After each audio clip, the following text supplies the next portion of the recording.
গাছের গোড়া থেকে কিভাবে কাঁঠাল ধরে দেখেন। এই দেখেন এদিকে সব কাঁঠাল। তো এই সাইডেও কিন্তু কাঁঠাল আছে। দর্শক বন্ধু ও কৃষিপ্রেমী ভাই বোনেরা, আসসালামু আলাইকুম। কেমন আছেন সকলে? আশা করি সকলে অনেক ভালো আছেন। আজকে ডিসেম্বর মাসের 30 তারিখ। আমি এখন আছি আমাদের ভিয়েতনাম 12 মাসি কাঁঠাল বাগান। এটা 12 মাস ফল দিয়ে থাকে। আর এই সময়টাতে কিন্তু প্রচন্ড শীত। এই শীতের ভিতরে আমাদের গাছে কাঁঠাল আছে দেখেন কি পরিমাণে। দেখেন আল্লাহর রহমতে আমি যদি একটু কাছ থেকে দেখাই গাছটা ঘুরিয়ে ঘুরিয়ে, তাহলে দেখতে পারবেন যে কি পরিমাণে কাঁঠাল আমাদের গাছে। আঙুর ফলের মতো থোকায় থোকায় কাঁঠাল। এই দেখেন গাছের গোড়া থেকে কিভাবে কাঁঠাল ধরে দেখেন। এই দেখেন এদিকে সব কাঁঠাল।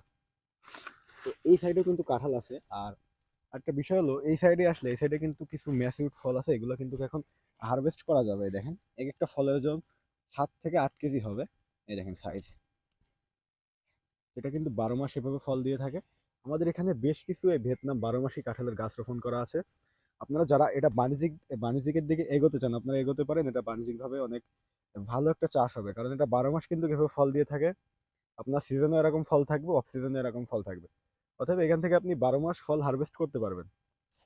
আপনারা যদি কেউ এই কাঁঠালের চারাগুলো সংগ্রহ করতে চান, আপনারা সংগ্রহ করতে পারবেন।